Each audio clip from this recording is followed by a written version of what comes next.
Alô, galerinha do sétimo ano, ó. Tchá, tchá, tchá. Tchá, tchá. Cara, tô aqui, é domingão. Ontem aquela festança linda, né? A turma do sétimo ano arrebentou, dançou bonito demais, galerinha do sétimo A, galerinha do sétimo B. Cara, foi demais, foi sensacional. Participaram de todas as formas, né? Teve lá Bernardo respondendo as perguntas, Miguel arrebentando. Show de bola. Outros estiveram conosco, tava lá o grande Lucão, o Matheus, todo mundo. E foi sensacional. Acho que a coisa mais espetacular foi o Rodrigo embolando a bandeira do Cruzeiro na cadeira da Laurinha. Ô, princesa, você me desculpa. Mas, como você me ensina, né? Você fala assim, fez tudo errado. Eu fiz tudo errado mesmo. Mas foi muito legal a dança de vocês, viu? E a festa foi ótima. E aí hoje eu tô aqui, ó, em homenagem ao Pedro Samuel, tá bravo quando falou, tio, você só tem essa blusa da Colômbia. Cara, mas a Colômbia ganhou sexta, não tem jeito, tem que vestir, eu só tenho essa mesmo, viu, gente, da Colômbia. E vamos juntos, hoje tá lá Pedro Abreu torcendo pro Brasil, tá lá Matheus, todas as informações da Copa do Mundo, Matheus Souza, ele é fera, vai ser jornalista esportivo esse cara, hein? O cara sabe tudo. Gente, vou lá fazer o vídeo de dicas do prof para vocês, falar da prova. Começam na sexta, né? Então você tem aí uma semaninha importante de estudos. E para a língua portuguesa, mais uma vez, vai ser a coisa mais fácil do mundo, porque eu vou contar tudo aqui, tá? Aproveito para dizer, cara, tivemos aí ó, o sétimo ano arrebentando na Olimpíada Brasileira de Astronomia. Arrebenta em tudo, né? Essa turma maravilhosa. O grande Matheus Medeiros ganhou medalha na OBA. A senhorita Gabi foi lá e arrebentou também, ganhou medalha na OBA. A Melissa foi lá e arrebentou, ganhou medalha na OBA. E muitos outros, ó, estiveram por isso, estiveram pertinho. Sensacional. Estamos no caminho, né, gente? É isso aí, ó. Não conquistei agora não, tio. Ixi, cara, mas continue firme como você está e logo, logo também você vai conquistar a sua medalha. Ou outras conquistas diferentes que vão acontecendo ao longo da vida escolar. Eu acho que a maior delas é a nossa convivência, né, gente? A gente conviver bem, a gente viver com harmonia. Isso é sensacional.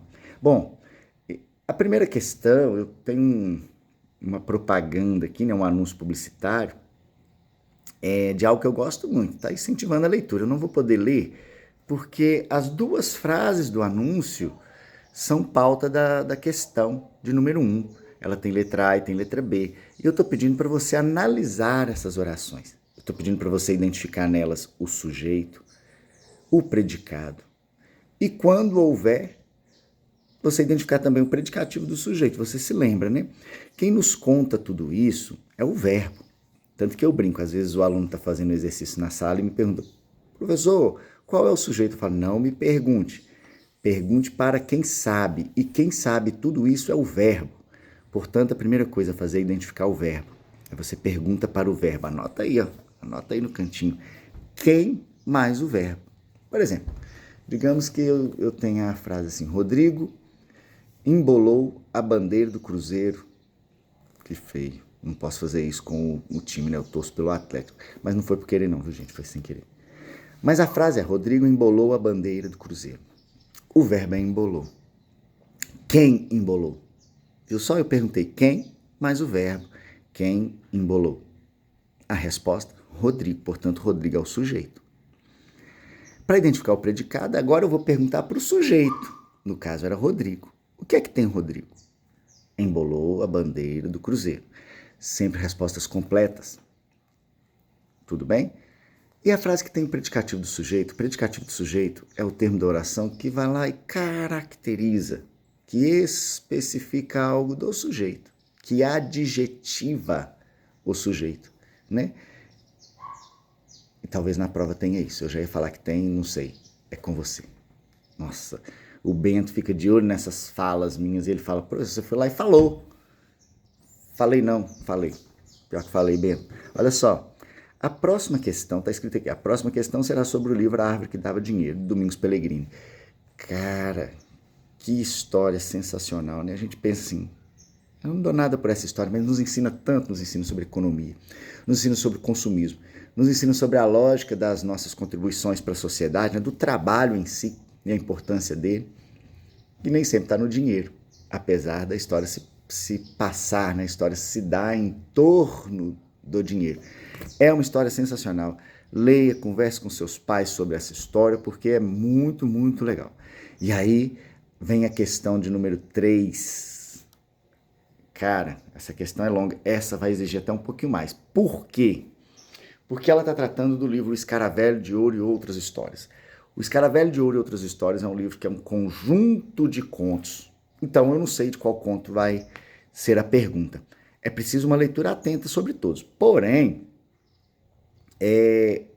as perguntas que eu faço são sempre assim. Aquele aluno que leu, ele vai conseguir. É uma leitura recente, você se lembra dos personagens, do cenário, dos acontecimentos, de todas essas histórias aí. Então fique muito tranquilo. O segredo é ler. Eu posso afirmar, eu gosto de todos os contos. Aliás, eu gosto muito do Edgar Allan Poe, apesar do terror não ser o meu gênero favorito. Mas o terror que o Poe escreve, né? Algo que ele construiu lá no século XVI, é muito diferente, né, dos filmes de terror que eu não assisto, não gosto daquilo não. As coisas são brandas, né? Hoje a gente vê, mas nem terror é. Então é muito legal. E uma escrita perfeita, né? Tanto é que tivemos uma atividade, e tem uma questão sobre isso, com o poema O Corvo, a gente fala, esse poema não é de terror. E ali foi construído o terror, né? Dali surgiram elementos, como a gente teve a possibilidade de estudar, como o fato do termo meia-noite ser um horário de medo, os ruídos, o corvo em si ter passado a ser considerado um animal de mau agouro. E tem um dos contos, né? O Gato Negro, também tem a tradução, talvez algum dos livros de vocês, assim, o Gato Preto, que também fez esse animal passar a ser considerado um animal que dá azar, que não tem nada a ver. Isso foi criação dele, veio da ficção, veio da invenção do Edgar Allan Poe, esse escritor maravilhoso, e permeou pela cultura de muitos países, dentre eles o Brasil. Então nós pegamos esses elementos como se fossem coisas aterrorizantes. Um terror, um gato preto, que coisa aterrorizante. Meu Deus, eu fiquei morrendo de medo durante a leitura. Então tem perguntas sobre um dos contos, gente, responda com muita atenção. Na sequência, para as questões de número 4 e número 5, gente, tinha tempo que ela não aparecia nas nossas provas, mas ela está de volta. É para analisar uma tirinha, e a tirinha da Mafalda. Na nossa sala de aula, se é tirinha da Mafalda, sempre, gente, quem lê é. E tem a Mafalda e o Monolito, então vão caber 2 aí na leitura. Então a questão de número 4 trata dessa tirinha, está pedindo... Posso ler a pergunta, sabe por quê? Nós fizemos uma atividade longa sobre tirinhas, né? Interpretar as tirinhas. Está pedindo assim, ó, analisando a tirinha, podemos concluir o tema central. Então, e na essência, o tema central, né, não tem a ver com a linguagem verbal que está ali, ó, que está escrito. Na verdade, a tirinha se passa em torno de um contexto. Eu quero saber, assim, essa tirinha fala sobre o quê?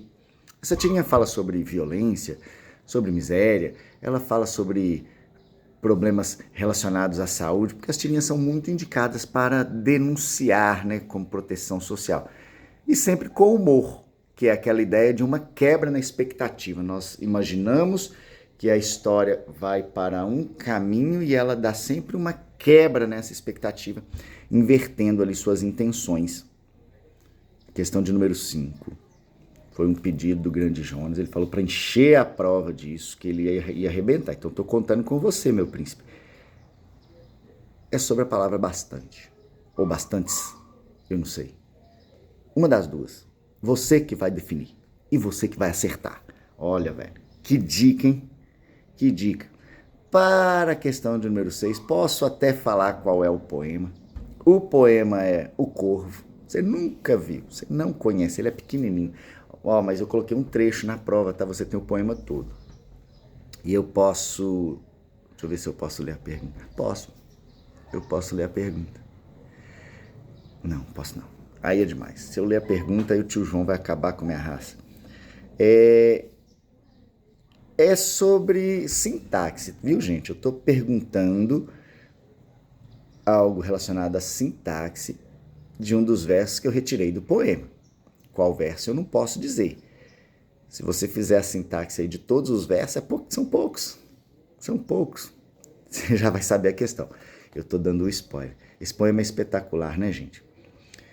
Eu coloquei para as questões de número 7 e número 8, um poeminha da Cecília Meirelles.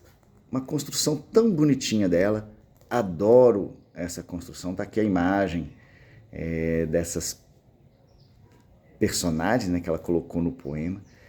Mas olha um detalhe importante. A pergunta que se dá também, você já respondeu questões sobre isso para mim, gente. É a seguinte, eu estou perguntando se é possível identificar o gênero do eu lírico desse poema, se é um homem, se é uma mulher, ou talvez não seja possível identificar. Eu sei que vocês identificaram para mim do poema O Corvo e perceberam, com elementos do poema, comprovadamente, que o eu lírico era um homem no poema O Corvo. Importante, tem que ter elementos no texto para justificar, até porque no final da pergunta está escrito aqui, ó, justifique a sua resposta. Então você vai pegar um trecho do poema e vai falar, vou dar um exemplo aqui. Aprendemos sobre a palavra obrigado ou obrigada no estudo de concordância nominal, né, gente, que tem a ver com essa questão. E vocês viram que, se for um homem, ele sempre vai falar obrigado, porque a expressão, na verdade, era sou obrigado a agradecer. E não caberia para uma mulher dizer essa expressão completa, sou obrigado a agradecer. Ela diria, sou obrigada a agradecer. Com o passar do tempo, nós fomos reduzindo essa expressão e ficou somente o obrigado. Por isso, se é homem, independente de para quem, a resposta é sempre obrigado. E se é mulher, obrigada, porque ela diria, sou obrigada a agradecer. Estudamos, tem no seu caderno, tá tudo aí. E aí, ainda tem a pergunta de número 8, pedindo características de pessoas que aparecem no poema da Cecília Meirelles. E ela tem poemas com nome, eu já falei um aí para vocês, né? Com seu colar de coral, Carolina corre por entre as colunas da colina. O colar de Carolina colore o colo de cal, torna corada a menina. E assim, vendo aquela cor do colar de Carolina, põe coroas de coral nos cabelos da menina. Mas não é esse não, viu, gente? Não é esse. Tem um fragmento de texto desse cara, falei que nós iremos conhecer a casa dele. Gente, o jeitinho de escrever dele é fantástico. É bem mineiro, como foi a nossa festa junina, né? Por isso tem algumas palavras que vocês vão achar estranho quando estiverem lendo o texto. Não fala, professor, deixou a palavra errada. Não deixei, não. Foi ele mesmo. Esse autor é o Guimarães Rosa. E ele escreve, em alguns momentos, da mesma forma como as pessoas da região onde a história se passa, essas pessoas falam assim. Inclusive com alguns sons que elas promovem. Hoje a gente vê muito nas redes sociais, pessoas colocam palavrinhas para representar risos. Ixi, Guimarães Rosa já fazia isso. Portanto, leia com muita atenção esse texto dele, esse trecho, né, de uma das histórias lindas do Guimarães Rosa, e vão conhecendo alguns personagens. Aqui não é o grande Miguelinho, que eu falei dele para vocês na sala de aula, mas são personagens fantásticos do Guimarães Rosa. Então a questão de número 9 é de interpretação, leitura atenta, dedo no texto. Uma leitura a ser feita com muita calma. Se você precisar voltar no texto 10 vezes, 20 vezes, você volta e os elementos estarão lá para você identificar e responder ao que está sendo solicitado na prova. E para a questão de número 10, está pedindo para você identificar no texto uma oração construída com predicado nominal. Nós sabemos, quando o verbo indica ação, nós temos ali um predicado verbal. Nesse caso, o núcleo do predicado é o próprio verbo. Quando o verbo indica estado, normalmente nós temos nessa oração predicado nominal. Nesse caso, o núcleo do predicado é o predicativo do sujeito, aquela expressão que apresenta uma característica do sujeito. É como se eu dissesse assim, essa turma é sensacional. Olha aí uma frase com predicado nominal. E sensacional é o predicativo do sujeito. Você já sabe isso e vai arrebentar. Turminha, vá listando, vá pautando. O vídeo ficou um pouquinho longo, mas aproveite seu domingo, aproveite sua semana, estude muito. torça aí pela seleção brasileira, né? A galera vai torcer. A Colômbia joga durante a semana. Estejam comigo, quem sabe, hein? Vamos pegar a Suíça, quem sabe a Colômbia consiga avançar. Tô na torcida. Vamos juntos. Inclusive, se Colômbia for passando, Brasil for passando, tem um encontro aí. Aí vamos poder torcer, assistir juntinhos, torcer juntos. Galera, um ótimo domingo. Bye, bye. Meu chapéu é muito chique. Comprei ontem R$15. Estamos aí. Bom domingo para vocês.